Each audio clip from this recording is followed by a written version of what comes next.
आज हामी खसी खोज्ने प्रयासमा गाउँमा घुमफिर भइरहेछन् हाम्रो रमाइलो गाउँ खोला नाला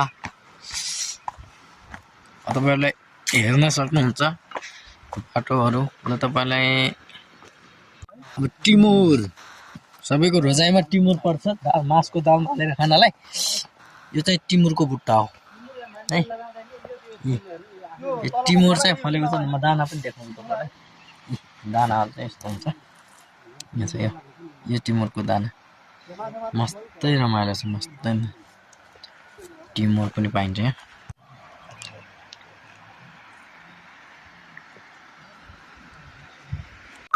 गाइस देख्न सक्नुहुन्छ है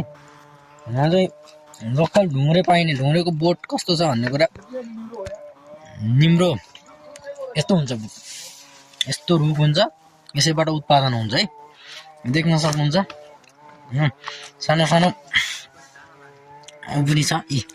सानो सानो छ यसैबाट उत्पादन हुने हो निम्रो यस्तो पुरै झाडी हुन्छ अनि यसरी उत्पादन हुन्छ पानीमा यहाँ चाहिँ देख्न सकिन्छ ढुङ्ग्रे देखाइसके अनि यहाँ देख्न सक्नुहुन्छ लेक भनेको एकदम राम्रो हेर्नु अब चैत वैशाख जेठमा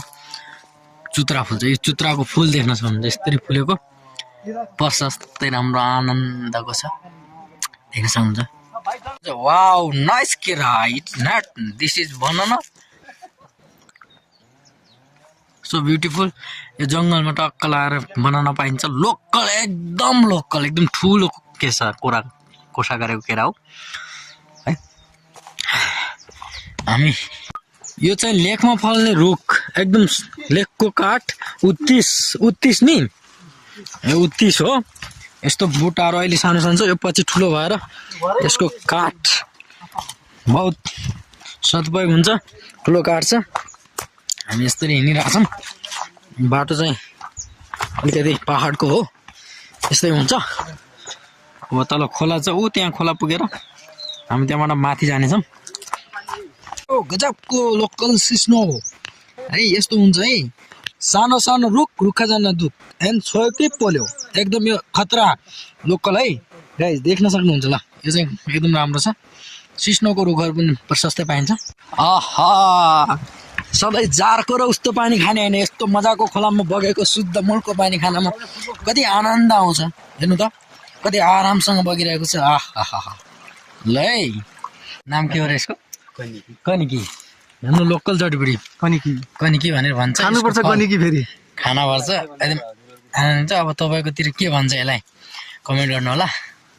हामी चाहिँ यस्तै जडीबुडीहरु खोज्दै खाँदै घुम्दै फिर्दै गइरहेछौँ बब्बा गाउँ चाहिँ हो नि खतरा छ है यत्रो ठुला गाना यस्तो फल यसलाई मस्तै खाने अब हामीसँग हिँड्दाखेरि यो अवस्था छ हैन पारी गाउँ छ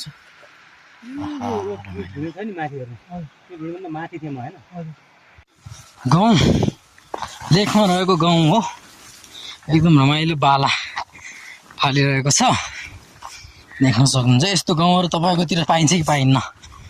यसो हेर्नु होला बिचमा चाहिँ तोरी अनि बेथे प्रशस्तै छ चाहिँ बेथे चाहिँ म तपाईँलाई देखाउँछु ट्याक्क एकछिनमा देखा पर्छ होला है एकछिन ल चाहिँ यो घाँस हो यो बेथेको यो चाहिँ बेथे हो कि यसलाई भन्छ बेथे यो चाहिँ बेथे फुलिसकेको छ काफलको रुख यस्तो हुन्छ गाइस फलिरहेछ हल्का हल्का अहिले फलिरहेछ अब वैशाख जेठमा जेठ असारतिर पाक्छ यहाँ चाहिँ रुख छ यो है यो किमुको तरकारी पनि खाइन्छ गाइस यस्तो मुन्टाहरूलाई